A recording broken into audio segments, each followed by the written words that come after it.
Hello, everybody, and welcome back to another episode of the PokerNews podcast. We are coming to you not even bi-coastally. I'm not sure what it is. We're definitely on different sides of the country. We're both definitely on a coast, but I'm not sure if we call it bi-coastal. Jeff, happy Yom Kippur.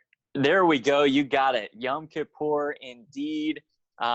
I'm not sure if the phrasing is like Happy Yom Kippur. Last week was Happy New Year, Shana Tova, for the Jewish people and for the non-Jewish people, for all of our listeners. A Shana Tova, happy and a healthy New Year. Sarah, I'm sure you participated in the Yom Kippur festivities, so you fasted from sunset to the next day's sunset, of course. So, we appreciate you doing the work required of this very important holiday. Yeah. Well, also, Jeff, you know that I'm pregnant, so yes. I'm pretty sure that pregnant people get a pass on They do on the fasting part. And but you in do get spirit, a pass. Yes, especially because you got the name right of the holiday. You get a pass for next year also. So you're already putting in your work for next year. Can't wait to celebrate more next year. And tomorrow is Shabbat. Right? Yes. At the time of taping, tomorrow is Friday. Friday is Shabbat. Shabbat Shalom. Hey, here we go. Good job. Yeah. You're all over it. An honorary Jew, Sarah Herring. Herring is a very Jewish last name. I get that all the time. People are always confusing me. Okay, so there you go, you guys. Jeff is in New York celebrating. I am here in Houston just trying to pull my life together per the usual. Have an awesome show for you today. We're going to have on Jeff Boski, who has played with Mike Postle and is part of the now class action lawsuit, which has recently been filed. Of course, this has basically been a nonstop story for 2 weeks or something, and it does not slow down. I keep thinking this thing's gonna die off eventually, but actually it just keeps snowballing. It's crazy, Jeff. Yeah, it seems like every day we get something new. And you said it. I think the main highlight of at least the last couple of days was this class action lawsuit filed by 25 plaintiffs, Boski being one of them.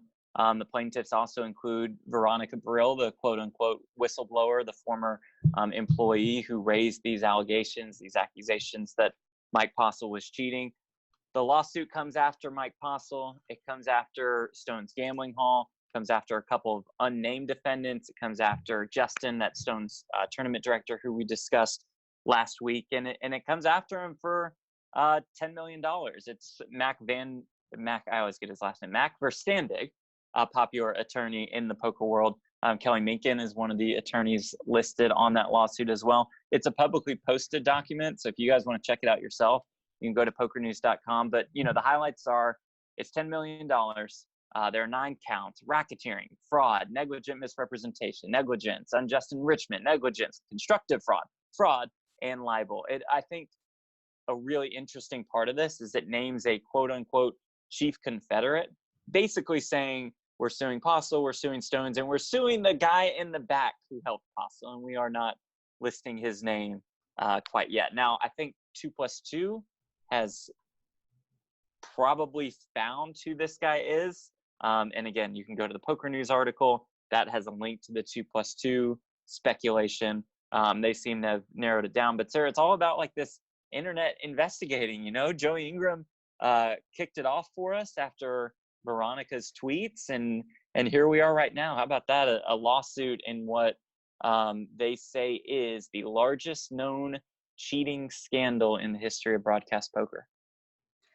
It is so crazy, and this is something we talk a little bit with the Boski about, which is, as you go through this 2+2 thread, when you're looking through all of the video content from Berkey, from Ingram, from Doug Polk, from everyone, it is so impressive to me. Everyone knows that I am a Dateline lover, and yes. this is better than Dateline. I'm telling you, it's when they're going through okay, somebody says this, and then they follow down that rabbit hole, and then that person, somebody else says, oh, speaking of that, what about it's so bananas how they're figuring all this stuff out, and so fast. Such great, brilliant minds are just ripping this thing to shreds, and I am just like here with my mouth open, like, wow, I'm like so proud to be a part of this community. So last week when we were talking about the story, when it was still kind of sort of in the introductory stages, I think we both made it a point to say that, you know, there is overwhelming evidence, but we have not reached kind of a final judgment. I've certainly reached a judgment. Have you reached a judgment? I mean, it's so crazy the reality is that I think that most people in the poker community, or a lot of people in the poker community, are pretty strongly rooted in logic and facts. Yeah. And at this point, just going through everything and hearing from so many different people, and then the icing on the cake was the Mike Postle interview, which I was really thinking like, okay, here's the chance to hear the other side, right? And let's just like get a taste of, you know, what this guy's all about. And I was just thinking like, dang it, this did not go the way that I thought it would. Like, there's just all signs point to, wow, you did it. I think, Sarah, it would have helped a little bit if Mike Madison prepared in any sense before that interview with Mike Postle. You guys are more than welcome to listen to it and judge for yourself. Let me let you know ahead of time. It's probably not worth putting in all that time to listen to a 2-part interview where you're going to glean absolutely nothing, where they basically they're like just kind of laughing with each other. And Madison's like, I agree with you, man. Everybody's coming after you, just like Trump. You know, I get it. And it just kind of goes in a strange direction. There are no specific discussions at all. Yeah. And in the interest of fairness, since we have presented so much evidence, you know, on one side of the story, I did reach out to Mike Postle and said, you know, you're more than welcome to jump on with us and talk. He responded to me. You know, I won't quite reveal everything he said, but he basically said that he's working on presenting his side of the case, and, you know, maybe he will get back to us. I do not expect him to get back to us, but if he does, we'll let you guys know. Wow. I mean, good for you, Jeff, because that was going to be my secondary thought, was basically, so for someone to come out and present their case, really at this point, probably it would make the most sense to talk to Joey, right? Right, because I mean, Joey has mountains and mountains and mountains of evidence, right? So he can say what happened here, what happened here, what happened here, and what happened here, et cetera, et cetera, et cetera. I also think that Joey would be the best to talk with Postle about it, and we'd love to have him on, but I'm just wondering, we'll take how did this Mike interview even get set up? Like, why would that be? It's like revealing the Las Vegas shooter guy on Ellen DeGeneres. Like, why is this person going on Ellen DeGeneres instead of like on a show? Yeah, it's like, I mean, it's Sarah, if you cheated in some scandal and you had to do one interview with somebody from the poker world, with all due respect, you know, you probably know which podcast host you would pick. For sure, me, obviously. Yeah, obviously you.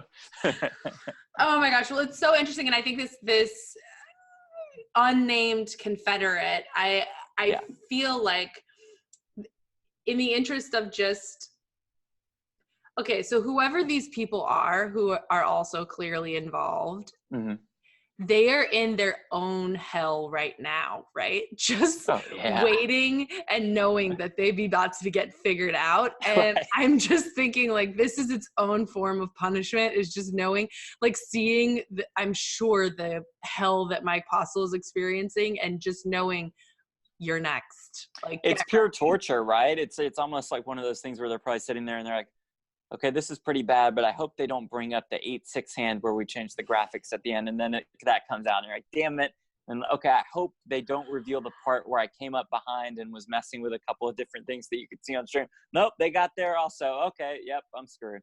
That kind of seems like the way the story has gone, and that kind of leads us into our next point in all of this. Remember last week we talked about how Postle kept raising the RFID technology as his main excuse.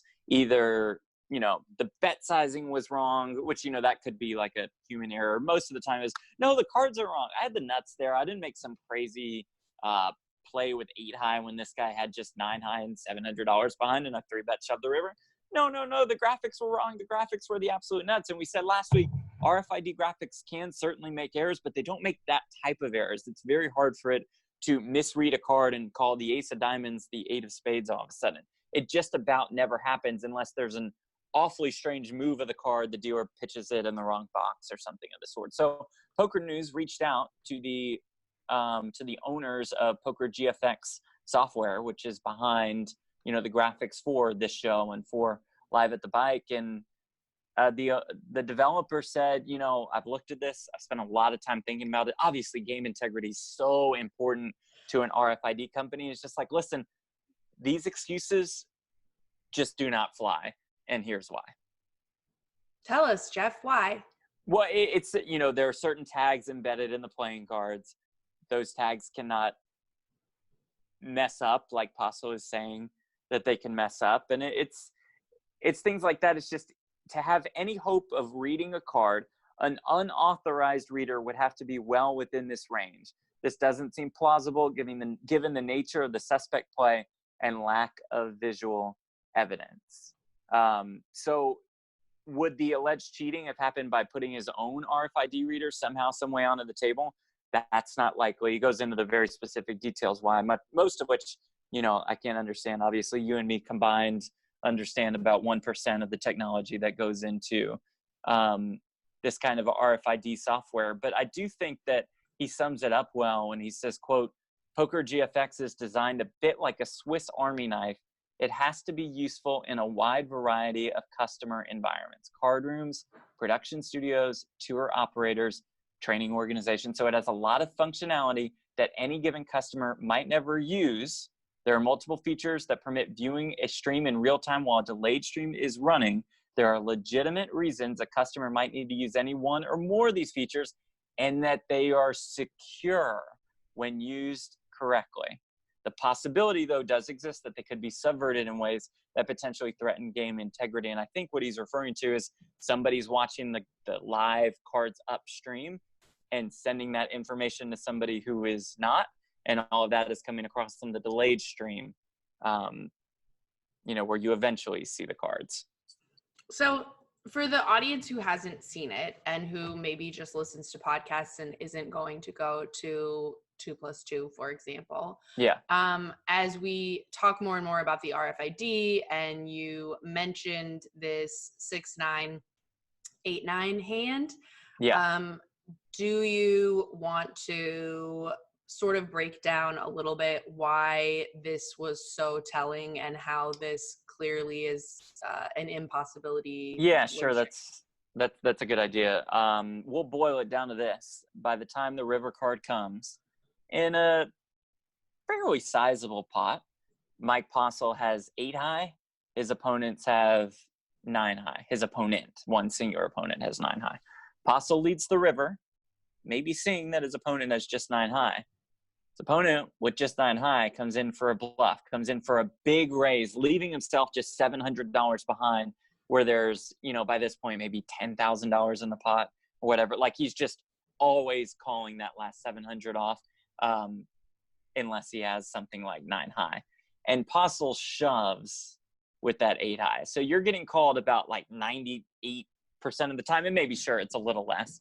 But that shove with 8 high, that's a little bit risky, to say the very, very least. The guy with 9 high, though, after the shove, he's got 700 behind, but he just has 9 high. He can't call, he lays it down. So while the commentators are taking us through this hand, we see the hands. We see 8 high and we see 9 high. And then all of a sudden, at the end, when Postle shoves, somebody says, oh, the graphics are wrong. And boom, all of a sudden, Mike Postle has the nuts. He has the nuts straight. As we've said, this card, the 6, because I think he had 8-6, cannot magically turn into a 9 of spades because of the way the RFID technology works that we just laid out.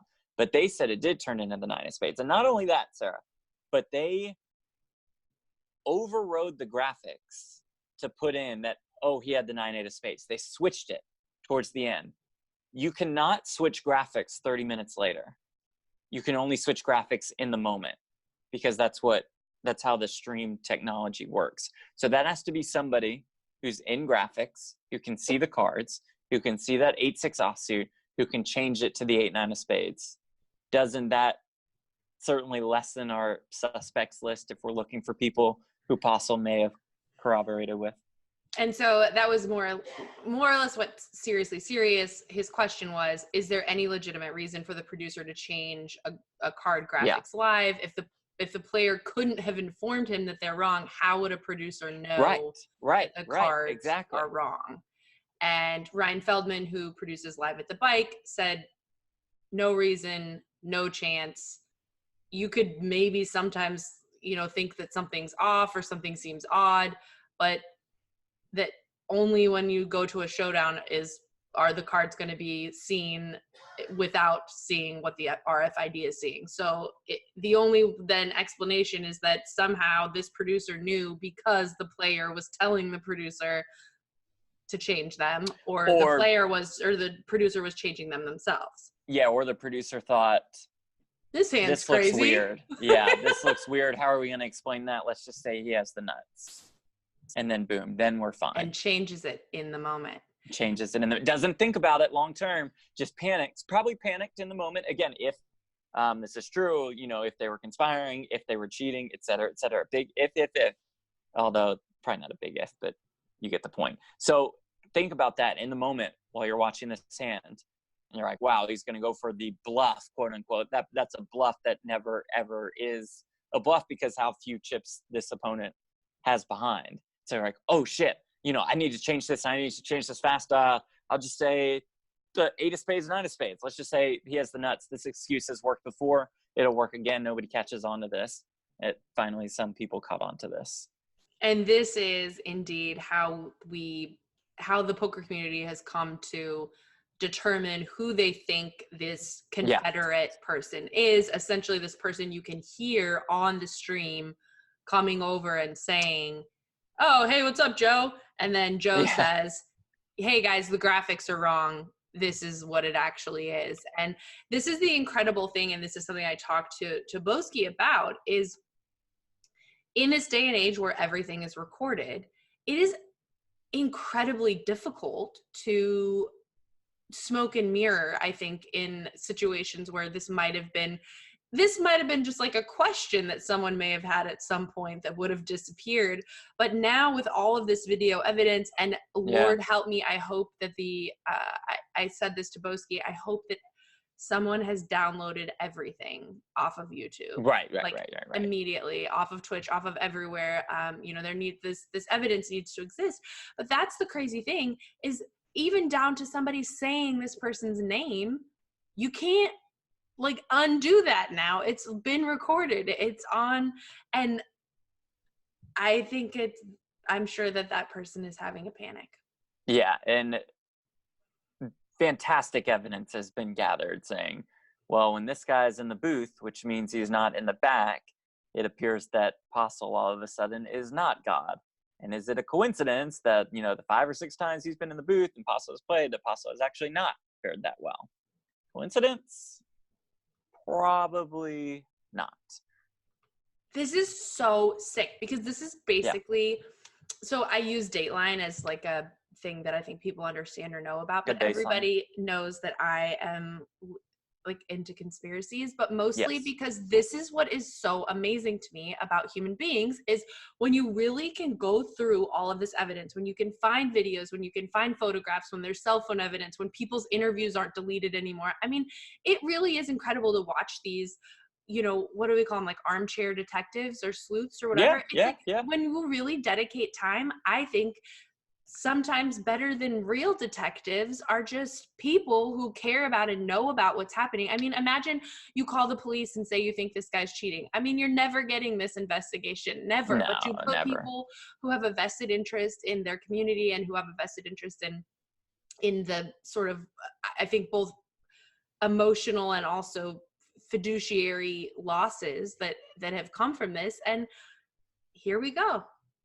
we've got ourselves a solid little case here. And that's why I think that the poker community actually comes out of this looking good. Obviously, when the game gets mainstream attention, you want it to be on a more positive story. You don't want to hear about necessarily a cheating scandal on SportsCenter with Scott Van Pelt. But now when you hear about it, you hear about Veronica Brill and Joey Ingram and Doug Polk and Matt Berkey and Haralabob all basically coming to the rescue here. That we're trying to push out the bad and there's plenty of bad, and we all admit that. We're trying to push that out of this game, and I think it's really cool how the poker community and the superstars that I just mentioned called this guy out and kept digging and digging and digging and digging and digging until they had enough evidence to establish a conclusion like this. And this is gonna pay a lot of people back, hopefully, in the long run for what they went through. I mean, think about this. Kevin Roster at Kevin Racks Poker was in his final months and wanted to play on Stones Live and played a Stones Live session with Mike Postle, who just so happened to, what do you know, he crushed another session. I mean, come on, man. That's as low as you can get, cheating in a game in which Kevin played in, cheating in one of the final games that he ever played in. But again, I keep going back to this. Veronica, Joey, Matt, Doug, Haralabob, et cetera, they're coming after this guy. They're playing the heroes that we needed in the poker world. So much. And actually, and this is, I mentioned this to Jeff. I'm sad I actually haven't gotten to see the interview with Veronica yet, but I am super, super interested to check it out. Things have been so crazy. That's what's on my watch while I cook dinner tonight schedule. Yeah. Did you watch that yet? No, I heard her interview that she did with the Dat Poker podcast with Adam and Terrence and Negranu. And I thought she was great. She was open and honest. And here's somebody, I mean, imagine, Sarah, if you had the idea that there was this cheating going on, and the first person you take it to, the first higher up you take it to, says, come on, man, you don't know anything about this. He's just good. He's just better than anybody. And then you go back like a week or two later, like, I don't know, I've heard from some players that, there might be, come on, Sarah, don't be stupid. You just don't know how good this guy is. So you hear that again and again and again, but still, you fight and you fight and you fight and you decide to get that word out, knowing that you will take so much heat for it. And that's exactly what happened. And she's taken a lot of heat from a lot of people. Those whistleblowers, dude. Yep. It's never an easy life, trying to be a truth teller is never going to be easy. And I'm really excited because I haven't seen this part, but Boski said that there's literally a moment in her commentating on the stream that she mentions, which I want to go back to see, but where he said you can actually see her just say, like, this just doesn't make sense. Like, wait, this doesn't make sense. And then the stream just keeps going on, and she's like, but like, he's always in the pot. Like, why would he fold here? This doesn't make sense. And I have to give so much kudos to her for following through with what she saw and not being afraid to say something about it. And also just for noticing, first trusting her intuition and being like, no, this does not add up. This does not add up. And trusting that intuition enough. And you and I both said, it's definitely not a good idea to just go out there and start like raising flags and, that's tough things. But when you've seen it enough and you really know that it's true, then I think it takes a lot of courage to say something. I think so too. And you mentioned that highlight clip that we see Veronica saying, I just don't know. It just doesn't make sense. And her acting really confused, while her co-commentator is more like, oh my God, this guy is amazing, blah, blah, blah. But I do think there may have been an unfair rush to judge some commentators in this because, every highlight you click on, the commentators for the most part are like, oh my God, Mike Postle, greatest player ever, et cetera, et cetera, et cetera. I think we have to realize that this is a rotating cast of commentators. So it's possible that they're not really familiar at all with this one player. And they're seeing him once a month, once every 2 months, where, if you just took one of these hands that we've laid out over the last 2 weeks and showed them to us, we'd flip out about it and say, oh, cool, this guy's awesome, et cetera, et cetera. But when you see him again and again and again and again, which is something that most of these commentators did not see, because every highlight reel I see seems to have a different set of commentators. Now, maybe they each have 2 or 3, Postle highlights, so to speak, but I just want to be, I just think that everybody should hesitate before wanting to bash the commentators for talking about how good this guy is, because in the moment, I think it was a bit more difficult to see what was going on, especially when you aren't getting the full story when you are a guest commentator jumping on once every, 1 or 2 months or so. No, for sure. And I have to think, even, a lot of players have said that he just had a reputation as being super sick. This guy's awesome. Right. And it's the Stones live game. It's not like, you're on Poker After Dark. Yeah. I'm just kidding. But everybody's got their hometown sicko or, whatever it is. And so I guess and I think there's like a psychological phenomenon, right? Where people are more likely to think like, oh, this was just like a one-off situation that happened. Yeah. Or, oh, this was a losing night for me.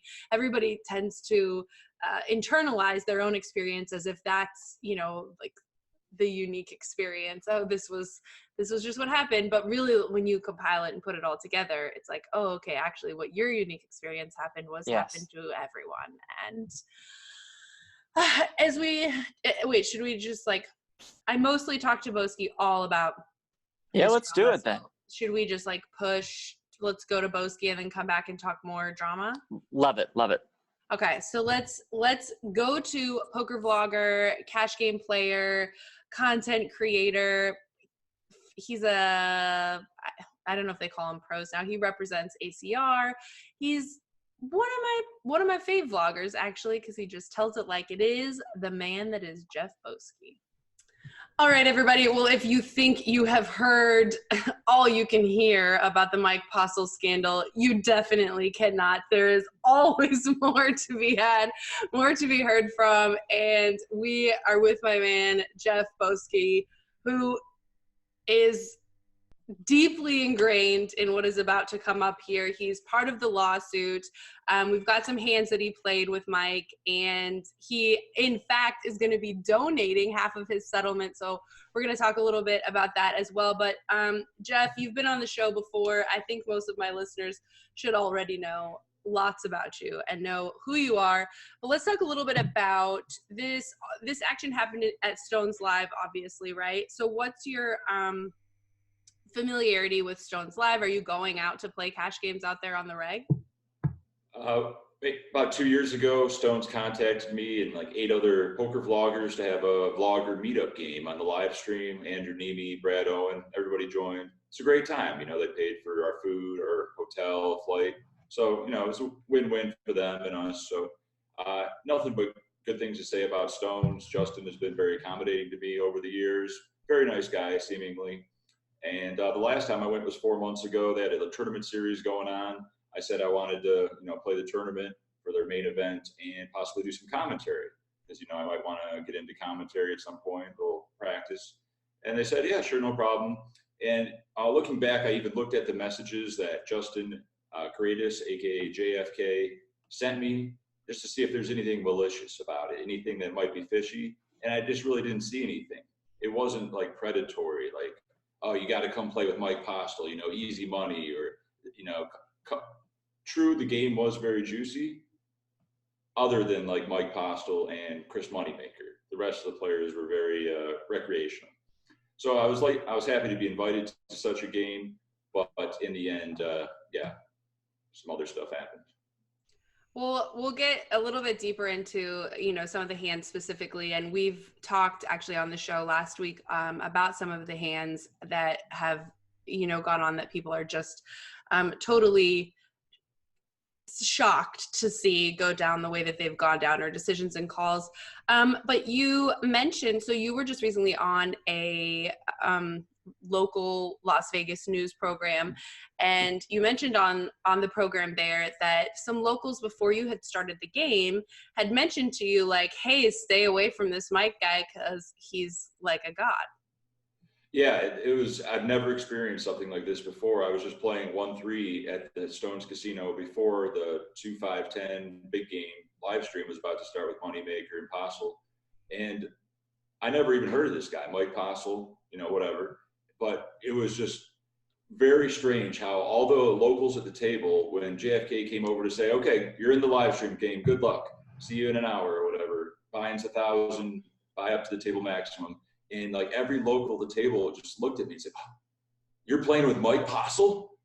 Stay away, bro. He's the best bluffer ever. You don't want to mess with Postle. And I've never really heard this in all my years of playing, especially from a person I never heard of. Like the closest similarity I could see was like I get to a final table of a live tournament and someone says, oh, this is Weedman 420 online. And you're like, oh, okay, I played with Weedman. But for them to say, oh, this is Mike Postle, he's a god. It just really took me back. I was like, huh? I'm not scared of this guy, but, thanks for the information. Even Jammin Burton pulled me aside and said, he's the best. You better watch out for Postle. He's got great reads or whatever he said. Just a warning. You're like, where did this guy come from then? Because I've been playing poker for a long time, and it's kind of weird that I never heard before. Yeah, never heard of him. I'm like, what does he want? What does he do? And I figured he's just like their local hero, the best player at Stones or whatever. He's the crusher. I'm like, okay, fair enough.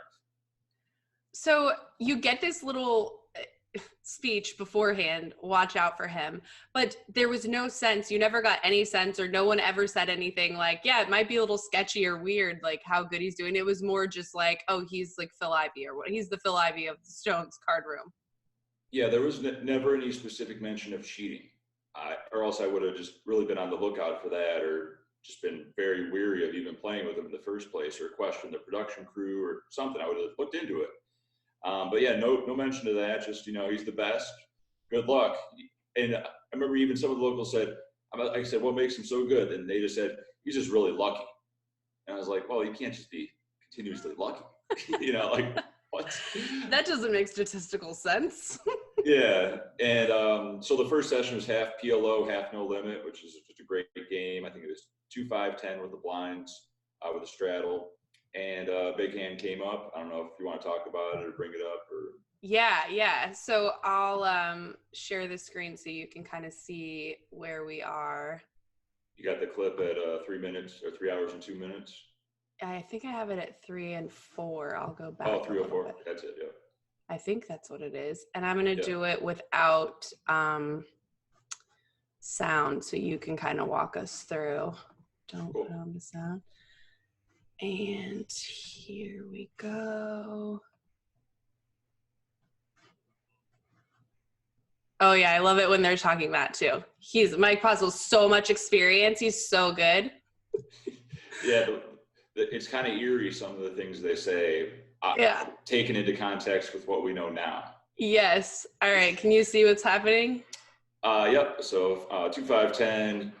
He pots it to $40 with the beautiful hand, suited aces, a couple loose calls from the locals. And I got the queen, jack 10 in the big blind. Could 3-bet here, but I think it just plays better. They're not going to fold pre. So we're hoping for a good flop. Of course, we flop as good as you can really hope for. Second set with the nut straight draw and backdoor flush draw. So we check it. And my plan with this information against Postle was just to let him bluff, just to set the trap.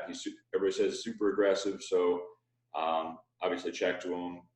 He bets a pretty normal amount, and the other players fold. So it's back to me. It just depends on if I want to check raise here, try to set up close to a pot size shove on the turn, or check call and do like a pot size check raise on the turn, as long as like a jack or a 10 doesn't come out. So I just call. We turn our backdoor heart draw, which is great. Check it over to him, and he takes a look at my stack, and I think he eventually bets relatively small for the pot size, around $200, which is half pot. I read this as kind of weakness, possibly a hand like ace-5, ace-3, maybe even a set of threes, set of fives, or a wrap type hand, Broadway wrap. So I want to deny equity and just get it in now. I don't think he ever has deuce 4, rarely ever, and I'm just afraid of aces. But at this moment, I like heard the local saying, "Don't play a big pot with Postle." I'm like, that's why it takes me like a minute to figure this out. I'm like, really? How can I fold this? I'm definitely not folding. It's just a matter of if I'm calling and then evaluating rivers, we're just trying to get it in now. But I got $1,500 behind me. So I figure I just want to, Joe Ingram reviewed this hand on his channel when he was doing the full live stream, and he thought it was close between just a call and a repot commit. So I think either plays fine. And you're actually playing poker, so it makes sense that you're thinking right now and working it out. I don't know what he has. I really don't. So I'm really, and $1,500, I'm a nit. That's a lot of money. So I got to really think this out. And I say those magic three letters, pot. And if you might have to pause it here when the camera goes over to Mike, and the look on his face isn't really a man that has top set, because he should only be afraid I have deuce 4, and that's not really likely. So when the camera goes back over to Mike and he says, "Oh, how much is it? How much more is it?" Just gauge, look at the look on his face. Does he look happy? Dude, he looks like this is a crying call. Like he doesn't even know what to do. Oh, yeah. The struggle, dude. The struggle is killing him. And then coming up real quick, he looks off right now. Yeah, just right there. He looked off into the distance for alleged confirmation. If someone else was there, I don't know. Really grasping at straws here, but there's no reason for him to look over there because I'm not over there. Right. Or he's just, and we get it in and decide to run it twice, whatever. And as Joey brought up, he's just not a good PLO player. So maybe that just has something to do with it. And there's more I can say about him and PLO in a little bit. And he scoops me, and I reload. And then you're like, those mother effers told me about this guy. They told me. Okay, so let's, before we get too much then into other hands, let's talk a little bit about, so in a situation like this, in a spot like this, what's interesting to me about what you're looking at this point is okay, so we can look at the numbers and the, statistical unlikelihood of him, winning 97% of the time on the river or whatever it is, but that actually there are, as people have deep dive into this more and more, that there's a lot of body language and a lot of things that aren't really adding up or making sense in terms of what he's doing and where he may or may not be getting his information from. Yeah, the crotch staring is the most damning. The fake hole card check to look at his phone in his lap, allegedly, just time and time again. And a lot of times you'll be like, "Oh, I didn't see him look at his crotch this hand." Well, the camera isn't always on him. The camera's on the action, wherever the action is. Mm-hmm. So that's damning. And if he does, in fact, have the bone conductor headphones or headset, fitted into his Under Armour cap, he always, he'll go like this when he has a decision, "Oh man," or leans on it. And that's proven to show that you can hear better the bone conductor headset technology through your skull. So that would make a lot of sense, combined with the unnatural puffiness of his special Under Armour hat. A lot of coincidences. It's so interesting. Well, what I wanted to ask you then, when we're looking at this hand, and you can tell me where to move forward for other hands, but one of the things we talked about, I had Brad Wilson, I want to say, on the podcast yesterday. And one of the things that he had talked about was that, of course, there's this, fiduciary element of being cheated that hurts. Okay. Just one hand right there, you lost $1,500 and that sucks. But that there's also a psychological element of that before people were talking about this or before people knew what was happening, A, it sucks to feel like you got cheated, but B, that you go home at the end of a night, at the end of a session and just say, the fuck with this Mike Postle guy. I am a terrible poker player and he just totally crushed my soul. Did you get the sense at the end of this session, or what was your psychological experience at the end of playing with somebody that apparently plays like God? That's a great question. What happened, I reloaded for 1,000 and I won a couple of big pots right away from some other locals to put me back in the profit. And I think I broke even on the session, but I lost around 2,000 to Mike Postle because he bluffed me off aces in his other PLO hand, which wasn't super interesting, but it was something kind of suspicious depending on how you want to look at the hand and whether you'd bet it like that. But I definitely get what you say, how it can just wreck your whole psyche when just like the super user scandals back in the day, Mike Postle said he was never the same player, because you just always have it in the back of your mind, am I getting cheated in this situation? The thing I feel worst about is just the locals that might not have, thousands of dollars to just spend on gambling, and they lose it to somebody that they shouldn't be losing it to. And the way they lose it, and he has duper's delight, and he can't stop laughing as he's owning them on the river and slamming the cards down on the table, making a big spectacle out of it as he just takes all your money. And you're like, what the hell just happened? How did he read me so well? What did I do? So hopefully the lawsuit does some good things for the people that were affected. So I definitely want to get into that, because I do think, and in fact, I haven't read the lawsuit yet. I need to. It's been, Mama has to move, Mama's making a baby, many things have gone on this week. And of course, it's like one of the craziest weeks in actual poker news. But I want to know more about the lawsuit. But before we get to that, let's talk a little bit about, so when the rumors sort of initially started circulating, right, as Twitter very first starts, and I want to say, was it Angry Pollock? I feel like I do this every time. Veronica Brill. That she sort of brought this up, which I think the entire poker community owes a huge debt of gratitude to her, because putting yourself out there and accusing someone of anything is dangerous, but especially when it's, I think a lot of people are employed by Stones, a lot of people commentate on Stones. I think it's a stream that a lot of people are involved in and connected to. And so I think I could understand that there might have been hesitation in wanting to create this big drama. But when you started hearing things, what was your initial reaction? Did you right away get on board and like, oh yeah, now this shit makes sense? What was it like for you when it first started?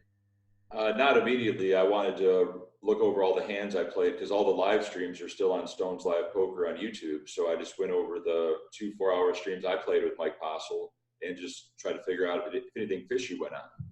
And in one of the streams, it's definitely pretty clear that he was playing above the rim, and he just never really made a bad decision and just crushed. The PLO half no limit stream was a little different story. So you might be able to see a difference in his decision making in those 2 streams. Wow. Okay. So you heard the rumors, went back, looked at the evidence, and immediately saw, okay, this doesn't make any sense. Well, yeah, the worst thing you could ever call a poker player is a cheat. So I didn't want to take that lightly. So I wanted to get, some evidence or proof, or just a lot of hands to put together a greater picture. Just one hand is a piece of the puzzle. 100 hands puts the puzzle together. So so I just tuned into every Joe Ingram live stream and just watched along, and followed the 2+2 thread, and did as much research as I could, and just saw how unlikely it all seemed to be.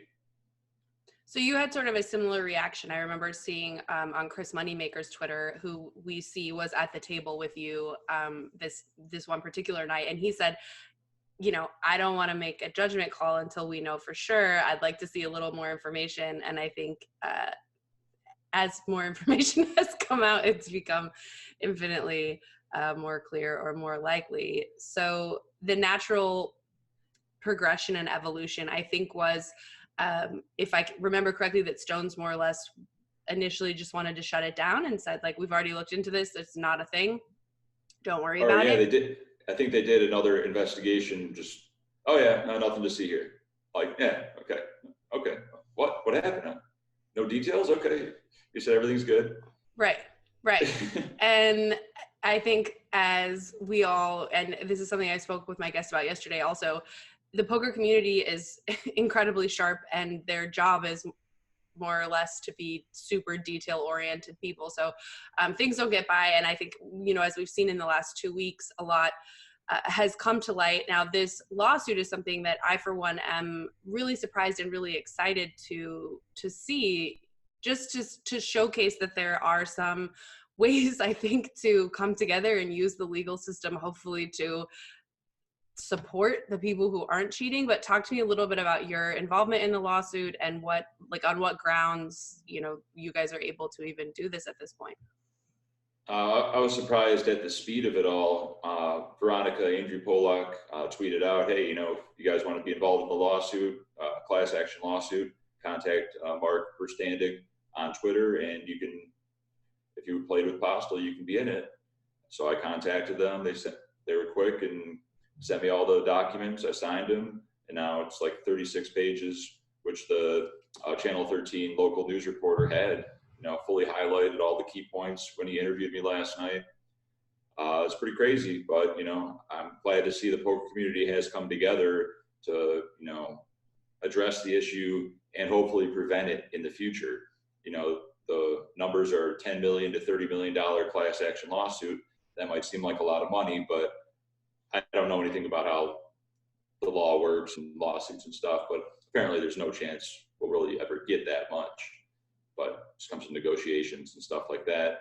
But I just like to see the victims, compensated for their pain, suffering, loss, emotional distress, and devastation at the hands of Mike Postle. I went ahead and tweeted out immediately because I never thought I'd get more than like the $2,000 that I lost to Mike Postle. So it's not a big deal. So I just said, I'll give 50% to Angry Pollock, Veronica, whatever I win, and 50% to Adopt a Boxer Rescue. So hopefully more people will do the same. I think that's the best organization if you want to give money to, just based upon them not having administrative fees or CEOs, and just putting it all towards the dogs, stopping the Amish puppy mill problem in Pennsylvania. That just really hits home with me because I adopted 2 boxers, and I know what great dogs they are. Well, and I know that the poker community, or at least I tend to think that the poker community is a dog-loving and a charity-loving community. So for sure, before you and I get separated, or DM me on Twitter or whatever, send me a link, and in the article description for the podcast, we'll put a link if people want to contribute to Adopt a Boxer also. Great. Yeah, they got a Twitter page, a website. It's a nonprofit charity, 501c3 or whatever. So I think it's tax deductible too. But yeah, it's just any dog rescue organization is just the worst business model you can ever imagine. It will cost them around $1,000 on average to rescue a dog from a kill shelter or the streets or an Amish puppy mill, and then it usually it costs $1,000 in vet bills just to make sure they're up to good health before they adopt them out for $300 or $400. So they're losing like $600 on every dog they save. So they really depend on donations just to keep the business running, and volunteers. No one's getting paid. I'm with you a million zillion %. And when I very first started going to church, and they were like, oh, you need to tithe 10% of your income, I was like, oh, this is like got to be a scam because the church just wants my money. But then the pastor was like, girl, you give that money to whatever you want. Just make sure you're giving back. And Snap was like, okay, local dog shelters, where can we give 10% of our income? And there are a ton of really, really, I think, amazing causes and charities out there for animals. And in fact, I think Jennifer Harmon too is connected to a charity in Vegas that works with dog shelters. I think it's close to all of our hearts. Yeah, dogs are great. They're always happy to see you. So let's talk a little bit about then, though. And I can imagine as everyone has to go home and get their Mike Postle losses off their shoulders, they can cuddle up with their babies. But let's talk a little bit about your thoughts on, have you seen the Mike Madisau interview with Mike Postle? Yeah, I listened to all of it. It was pretty sad, the softballs he threw him, and just no hard-hitting questions, and just how Mike Postle, his demeanor was that of first kind of humble, but as the second interview went on, he just became more arrogant, saying things such as, I'd never wanted the spotlight.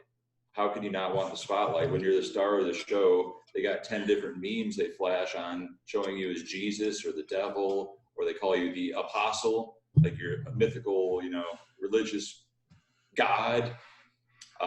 And just the way he acts at the table. And then he has the breakthrough when he's talking to Mike, when he says, I'm not afraid to admit anymore, I am one of the best poker players in the world.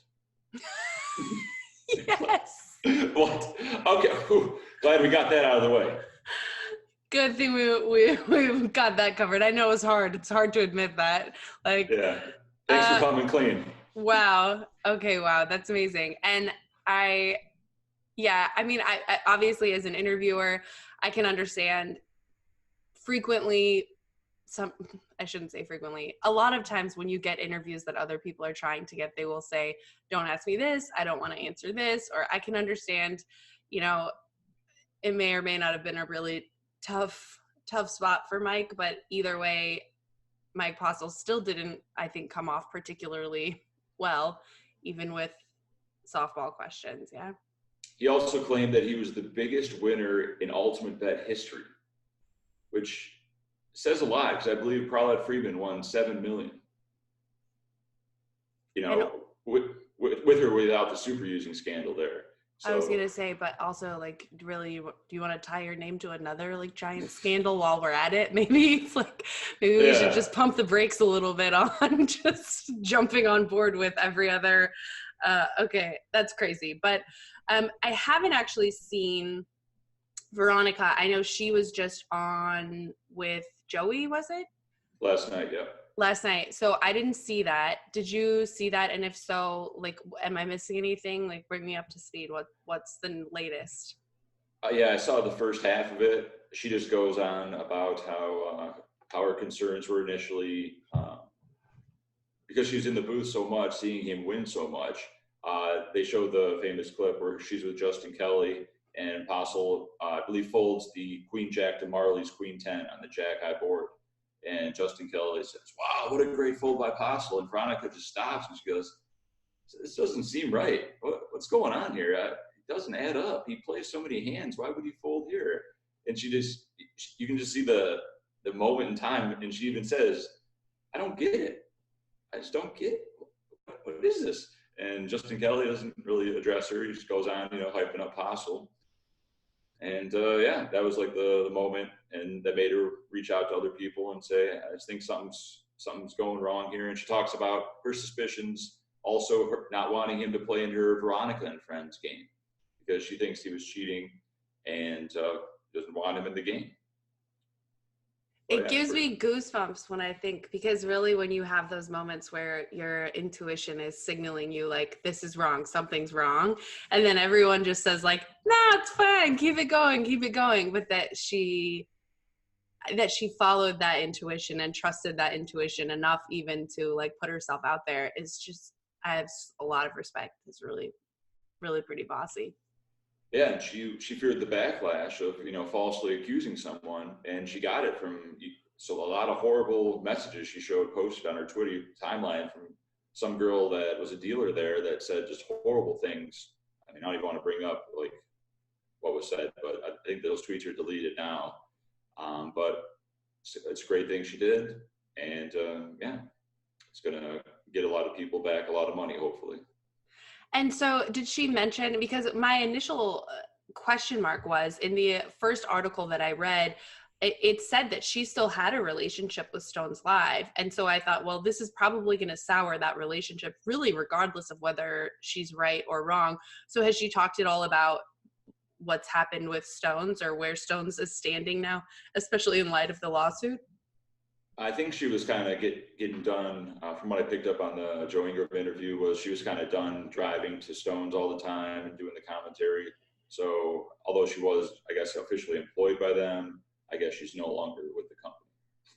So, but this brings up an interesting question because I think, and this is a question that we in the poker community are dealing with frequently, which is, what responsibility does the either online poker site or live poker or streams or whatever it is, whatever platform it is that you're playing on, what responsibility does the person who's in charge of that game or the company that's in charge of that game have to maintain the security of that game?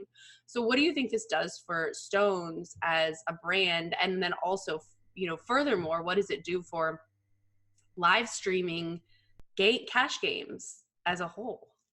Yeah, Veronica brought that up where she said, Joey's asking how likely is it that JFK is involved in this, and she kind of said, he even if he doesn't know, he's still responsible for protecting the players, or it could be likely that he was in on it also. So either way, I believe he's in the lawsuit, or I believe the lawsuit will be seeking out Stones to pay for the damages if Mike doesn't have any money to pay out. Do you think that it will also be now just really, it's already hard enough to get people to play in live streamed cash games. For most people, it's like, what is the real advantage of playing on a live stream game? You're giving away information, the game moves slower. Like, I can understand why it's already difficult to build out those games. Do you think that the Stones game has any possibility of getting people to play anymore? Well, I think it'll be tough for it to be the same as it was after its kind of name has been tarnished a bit. But I think some people play on live streams, especially the locals, especially at Stones, where it was their chance to be on TV. You know, their friends could watch them on Twitch, they could watch them on YouTube, they can rewatch the stream. So they didn't care too much about their strategies being revealed. They just thought it was a cool thing. Like, hey guys, look, I'm going to be on TV.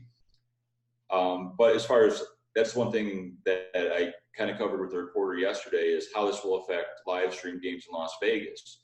He wasn't too familiar with like how often live stream games happen, but in reality, the only time they happen is like during the World Series of Poker at the final table.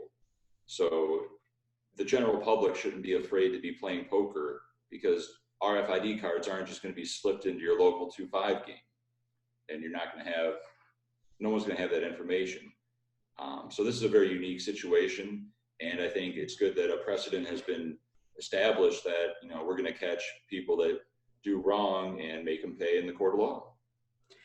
So this is something that we're going to talk a little bit, that my podcast co-host and I are going to talk a little bit about after this interview. But for the listeners, maybe who are more casual fans or who haven't played a lot with RFID cards, we talked a little bit last week about some of the real ways that the whole thing functions. But could you give your take, I guess, on how it would be possible to use RFID cards to cheat? There's a few different ways. It just depends on the delay. I'm not, Matt Berkey would probably be a better person to talk on this subject, but from what I've picked up, there are ways where the system can relay without the delay to a device. And if this is done, there's a very specific blue screen that is not only on the GFX RFID controller that shows all, or the action tracker as they call it. You could also see this replicated on the device that will like slowly show the everybody's hole cards as the RFID reader reads them, along with the board cards. There has been some screenshots of a certain person named Mike whose phone was exposed with this exact alleged blue screen, which, why would your cell phone have it was like the, you know, the blue screen of death. You ever seen that on like a computer? Very similar, but why would that be on an iPhone? Is that his screensaver? Is that his background? Who knows? But that might be the smoking gun, as they call it. Matt Berkey kind of detailed how this could be a thing a few days ago, and I believe he's going to be on the Joe Winger podcast today. So I think that's one way. The other way would be if someone was in the back control room and they could radio through some sort of device what everybody has in a more less sophisticated technology. Just saying, hey, Sarah's got jacks. She's got a set. You better fold, or whatever, you know. Yeah. Information's power, and knowing your opponent's hole cards is the ultimate piece of information. It's so interesting because, you know, I think with lots of things in like the mainstream news included, the culture that we live in now, with all the video that's available and with people having their cell phones and things out all the time, it is much harder to get away with things. And I was even thinking, it's amazing that Stones left all of this video content up on YouTube. And I hope, sweet baby Jesus, that whoever's in charge of this lawsuit has like snap downloaded everything before everything gets deleted. Yeah. But that, you know, it's really hard to maintain a lie. It's really hard to hide information that you don't want to get out there, because we live in an age now where it's like, dude, you're on record. Like, somebody's recording you all the time. And I think that's been one of the most interesting things about this whole scandal, has just been like watching people go back and figure things out, because you can just figure it out. It exists. The live stream can be pretty good evidence, if you will, even though a lot of people ask, where is the evidence? Show me the proof. It's like, okay, there's a lot of coincidences, let's just say. Like, you've seen a lot of poker players at the table, right? Most people put their cell phones on the rail, right? Why would you need your cell phone on your lap? What are you hiding? It's true.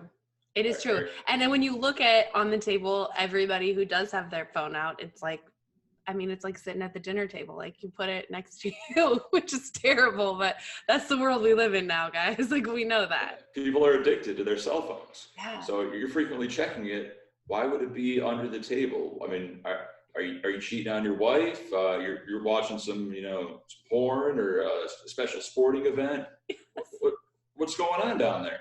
That's a question. And then another thing which hasn't really been proven is you've seen a lot of people play poker too. Usually a cell phone's on the rail. How often do you see someone's car keys, their house keys on the rail? This happened a lot with someone named Mike, and I've never really seen it. And why? You're right. It's really weird. Does it not fit in your pocket? Are you showing off your new car? What is on that keychain? And that's something people are looking into. Oh, I just love it. See, I'm such a sucker for like Dateline and basically any, murder mystery type thing. But this is exactly why, because there's just evidence. And then I just love watching all these brilliant minds sort of comb through things and figure it all out. Now, in terms of references to things such as Dateline, the legal system, as we know, moves glacially slow. More so in the criminal courts, I think, even than in the civil courts. And this lawsuit will be happening in civil court. Am I right? I believe both. Well, I'm not 100% sure, but there's three $10 million lawsuits. I think civil, criminal, and punitive. I'm sure I'm messing that up. Damages. I have no idea. Listen, we're not attorneys, but some stuff. Three things. Not an attorney. I'm not a cop. I'm not an attorney. Just a poker player that, sometimes smells shady characters. Yeah. And then I'm assuming it'll be in California. So do you know what the next sort of steps are? Are you guys going to have to do depositions, or you just more or less wait until whatever the super anciently slow system chugs along at a snail's pace? I hope I don't have to go travel to California to testify or do anything like that, but whatever they need, it's understandable just to get the other victims their money back. I'll do it. But yeah, I don't really know how class action lawsuits work. I just know the lawyers get a good chunk of it. Which, Yeah, good for Mac. Good for my boy Mac, and hopefully good for the boxers. Right. Yeah, that's should be a nice day for the boxer rescue. So that's what I really care about. Well, Jeff, I just appreciate you coming on and sharing all of your insights with us. And you, in fact, create your own content. He's got a vlog on the YouTube, which is not for your grandma. We're talking Jeff tells it like it is, no F's given, rated R version of a poker vlog, which I love. Tell the users where they can get at you, where they can find you, and again, where they can get at this boxer rescue if they're not looking at the article. Okay, my YouTube channel is Jeff Boski, Boski. Over 400 vlogs have been produced in the last 2.5 years. Most of them are what it's like to be a live tournament poker player. Not a tough living. You'll often ask, why do you lose so much, bro? Well, that's just how tournaments work. I do win too. So there's highlights of that. And I also do ratings of different steakhouses around town, strip clubs, massage parlors, rent exotic vehicles, just show a lot of cool stuff you can do in Las Vegas. And you can find me on Twitter at ICURARook, those letters. And of course, check out adoptaboxerrescue.com. Full website shows how you can donate with PayPal, or adopt_a_boxer on Twitter. Check them out. I highly recommend you donate whatever you can to them. It's the best organization I know of. I love it. All right, team, fam. And don't forget to send me that link so we can put it in the article. And just thank you so much for your time. I really appreciate it. Thank you, Sarah. It's always nice talking to you. Before we get back to the show, we want to give a huge shout out to our sponsors and also, let's get serious, our friends. Now's a great time to check out Run It Once Poker. For the next 2 weeks, you can receive 70% rakeback, 35% direct rakeback into your account, and 35% from their innovative rewards program, Splash the Pot. This 70% rakeback is on top of a matched 100% welcome bonus up to £600. To qualify for the rake back and the welcome bonus, simply sign up through our link, once.run/pnpod. That's once.run/pnpod. Make your first deposit, folks, and let's get splashing. Well, I really, really appreciated that conversation. I think it's something Jeff and I spoke about a little bit last week. It's difficult in our position. I think in the media, we can't be quite, I think, as liberal in our content with, like, say, Joey just like ripping everything apart, which has been amazing. Yeah. So I really appreciate just hearing somebody's experience, really what this, you know, the implications of something like this are dramatic and scandalous and exciting, but there's also just real, you know, that's somebody's real money, and that's somebody who really has to go home at night and say, man, I got owned so hard by that guy. And so I appreciate hearing, just, it was nice to hear that perspective. And we are going to have on next week, we did touch just barely just a little bit yesterday. I went ahead and interviewed Brad Wilson, who was so great. It was so awesome to have him on the show, and we will put him in next week. It ended up, I was just going to do a little teaser, a little taste with him, and we'd put it in this week, but he was so good, I couldn't stop. So actually it's like a full-on interview next week with Beautiful. Brad, but where we also talk a little bit about this whole thing with Mike Postle. But while we're talking about Boski and vloggers, we've got to talk about the next drama to emerge from Twitter. And this one is a little more in the realm of the TMZ, I think. Yeah. Everybody's going to have their opinion. So what went down as Johnny Marino came back to the country? Yeah, this one's on a little bit of a lighter note. I know Johnny Vibes was scheduled to play on night 1 of Poker After Dark's Run It Up cash game, and his travel was delayed. I think he was coming back from Europe. He tweeted at Johnny Vibes, just landed in Denver after 24 hours of travel. Asked TSA agent if I need to take my laptop out at customs. Gives me a serious look and asked if the next vlog is on there, because he's been checking every day and it's been weeks now. And that's the end of the tweet. Now, when I read that, I'm like, oh, cool. You know, TSA agent watches his vlog, et cetera, et cetera. Not everybody thought the same. Jared Jaffee retweets that and says, quote, "This never happened, you clown. Find a less obvious way to scream for attention. ... Maybe buy a few more followers." Ralph Massey chimed in. He said, "Do you guys honestly believe this clown? What are the chances this actually happened?" Let's see. Jay Farber tweeted a GIF saying, you know, "Why you always lying?" Vibes responded to Jared Jaffee. He says, "How much do you want to bet this happened? Name your price. If I can't get this guy on video within 2 weeks confirming my story, you win. I have no plans on flying to Denver, so it's not a lock that I'll get to him. I'm going to post on my socials and call TSA tomorrow. Must escrow." Jaffee, this is the last actual tweet I will read. Jaffee says, as my stupid computer puts something up right in front. There it is. "Whether it happened or not, tweeting about it makes you a clown, and the poll shows that. Keep putting out that content." Though I think his poll was like, "Do you believe me?" Or Jaffee said, "Do you believe Johnny Vibes?" when he says a TSA agent watched his vlog. So that's kind of the setup. What do you think about this drama, Sarah Herring? I mean, okay.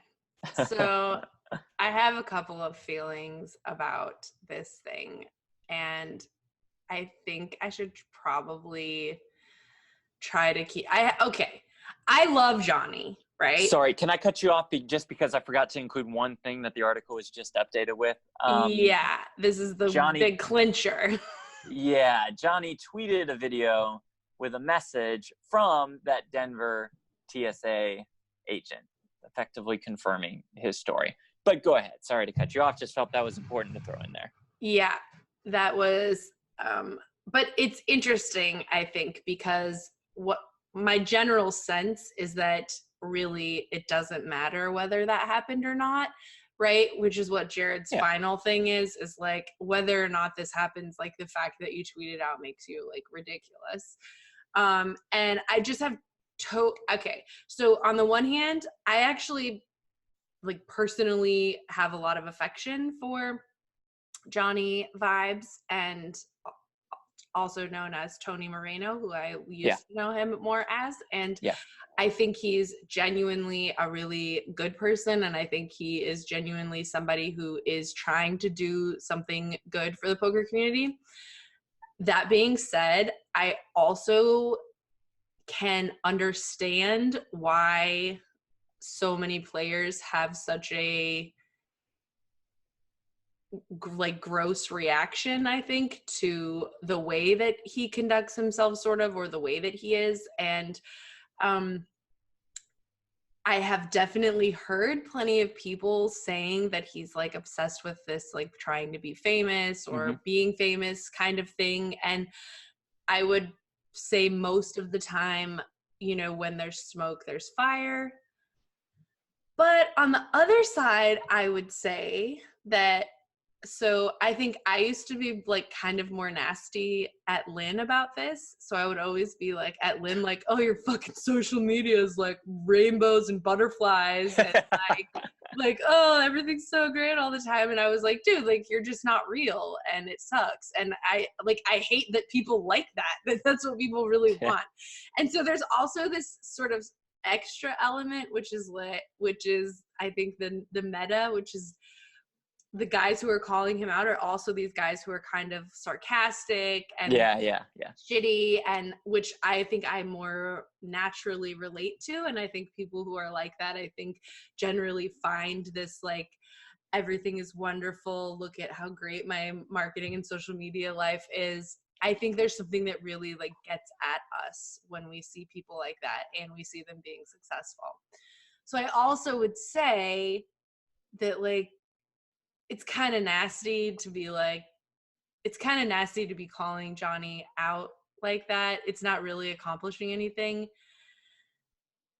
But I'm super guilty of that also, because I can totally relate to you guys, this is just fully real talk, but I can totally relate to just being like, your rainbow butterfly shit is annoying and I hate it. But I think when you feel a little bit better about your own self, sometimes it doesn't bother you as much when other people's like rainbow butterfly shit is happening. Yeah, it's like I almost think that, like you said, the call out of it all is probably not necessary. And I also think that the original tweet is probably not necessary. Now, I'm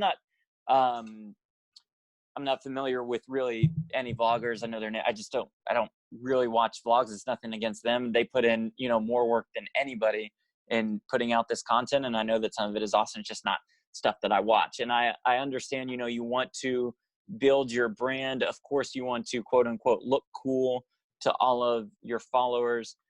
I don't know if tweets like this, you know, help you accomplish it. Like it's kind of cool. It's one of those things, like, to me, if a TSA agent, which has not happened and probably will not happen, and it's like, hey, I saw you, you know, on the PokerGo break test, I think, oh, that's cool. And maybe I'd text Brent or something like that. You know, maybe I'd text one of my friends back home, oh, this TSA agent is me. I'm not sure if I'd, you know, tweet about it. I certainly wouldn't tell you, because you'd be like, I don't give a shit. Because I'm so famous. Right, that's really the problem. But actually, that when you say that, it reminds me, because I remember the first time I was playing an Aria poker tournament, like the daily 125 or whatever. Yeah. And the person who was giving me my chips was like, oh, hey, no, okay, wait, I totally messed up the story. But basically, Okay, rewind. Heath and I were going to go like buy into the daily 125, and the person was like super friendly who gave me my chips, and I was like, yeah, I'm gonna totally crush this tournament. It's all happening. And then Heath went and got his chips right behind me, and then the guy goes, "Are you Sarah Grant's boyfriend?" And I was like, dude, because my relationship with Heath has been like, oh, Heath Herring. Like, I was always just like a loser girlfriend of Heath Herring. And then finally I was like, oh, you're Sarah Grant's boyfriend? What's up? And I'm pretty sure I tweeted that out. I'm pretty sure I let everyone know. I mean, that's also a great story, you know, that accompanies that. I mean, that's pretty cool. That's pretty awesome. And I could see why you would want to tweet out something like that. And again, this tweet also has a little bit of the story element in it. Like, you know, it's been weeks, guys, since I posted a vlog, and this TSA agent was the latest to kind of remind me of that. So I see a story in it. I'm not saying like it's something you shouldn't tweet. You know, you do whatever you want. I mean, I'm not sure if it's the most necessary tweet, just like these call outs are not the most necessary call outs in the world. But, you know, I kind of see why each guy typed it out and clicked send. Like on Twitter, for me, if I ever have somebody, you know, compliment me, which again is very, very rare, or post a picture, which is very, very rare, I will always, I will always respond to them and reply and acknowledge that they posted this and how much I appreciate it, because I do for sure. But I just don't. I personally like to retweet it out to everybody else, and I'm pretty sure you're on the same wavelength when you do check Twitter occasionally. Once a week at least. Yeah. After I think the podcast might have gone live. Yeah. No, I mean,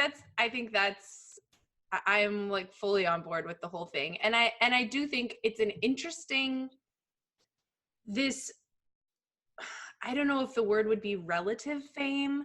So, you know, being this new vlogger space, YouTuber space, I think it's interesting because it creates such an easier direct access to someone whom is pseudo famous or whatever, right? Which does create, I think, a lot of different interactions. But I know for Johnny, for example, it's something that's really important to him is to respond to every comment and to respond to all of his fans.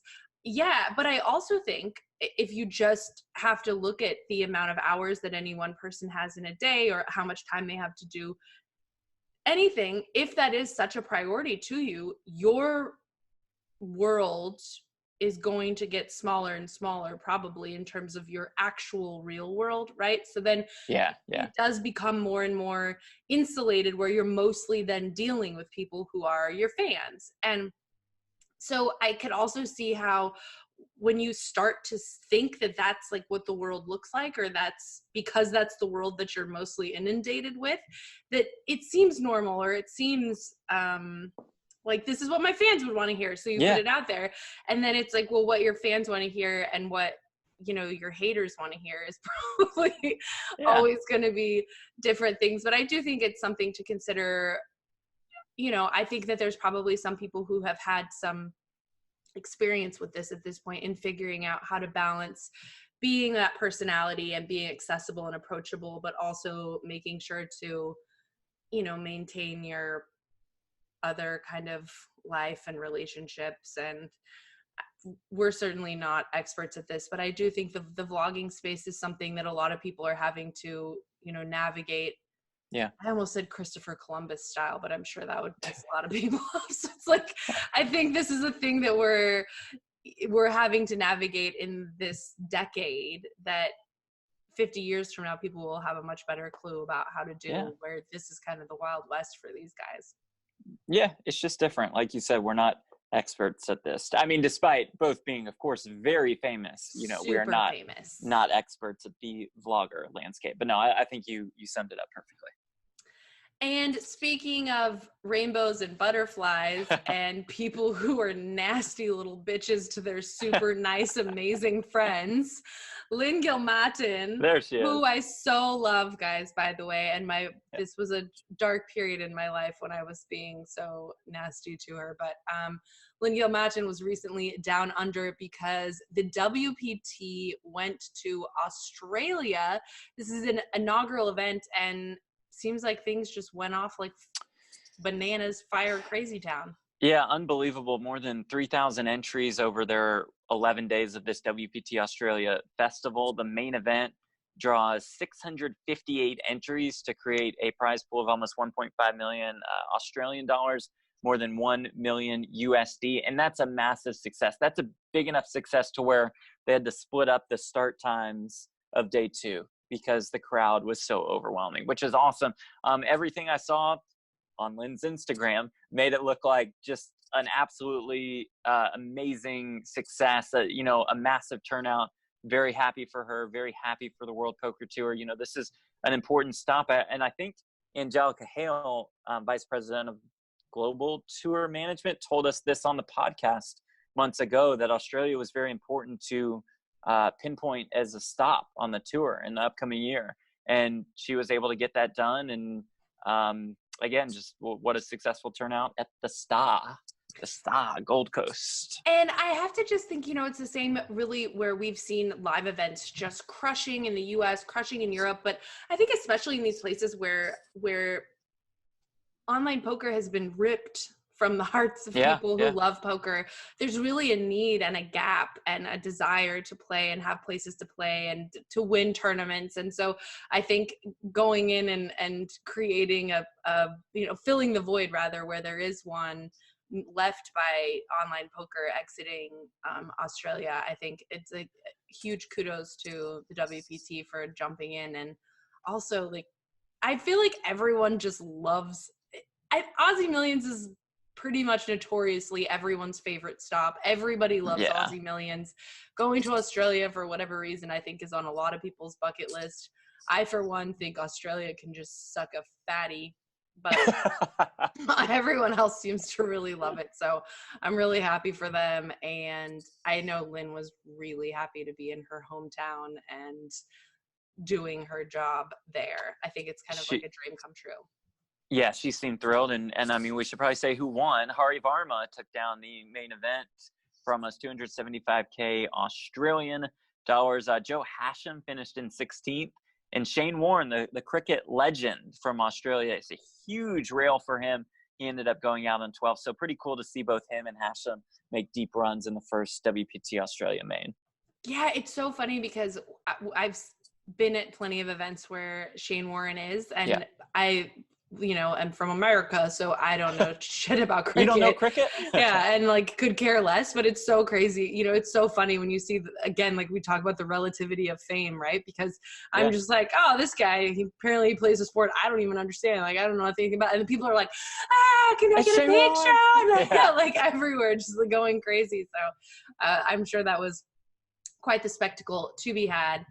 And we've got other winners. Thomas Alcorn won the 2019 WSOPC Horseshoe Southern Indiana main event for just shy of 120K. And I got to be real with you guys. I feel like this winner picture is something I would do.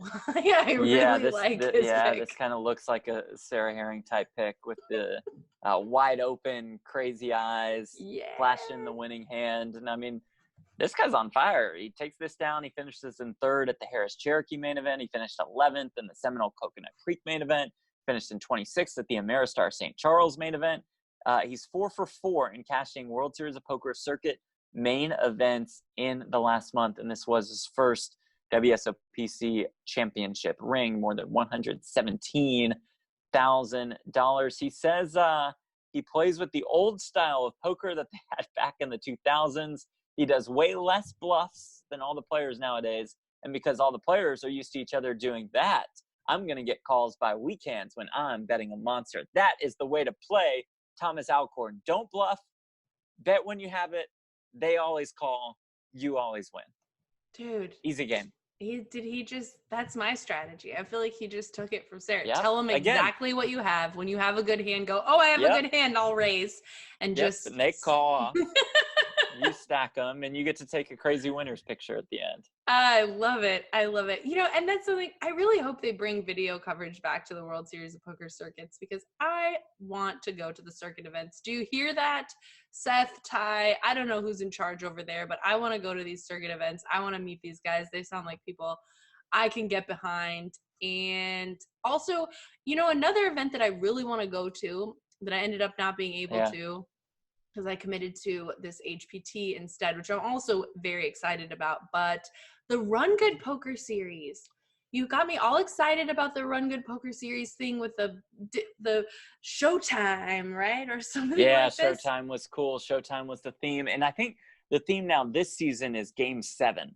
So to their fun bounty tournament night, they all wear sports jerseys. They hand out rings as well to the winners of their tournament. And the winner of the Bossier City main event just now, Mikkel Comro. He beats a field of 438 entries. He takes down more than $48,000. Interesting note, at least to us, Dennis Jones, who, if you guys have been at the series, he's, what would you call him, the number 2 in command to Jack.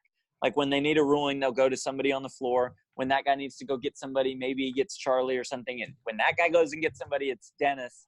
And then if they need to, they call over Jack Effel. So you've probably seen Dennis sometimes on the World Series of Poker coverage on ESPN. And Dennis finished second place. Good run for the WSOP floor men or floor guy or tournament director or whatever he's called, whatever his title is. So they're allowed to play in circuit events, even if they work for the World Series of Poker. But this is not a World Series event. This was RunGood.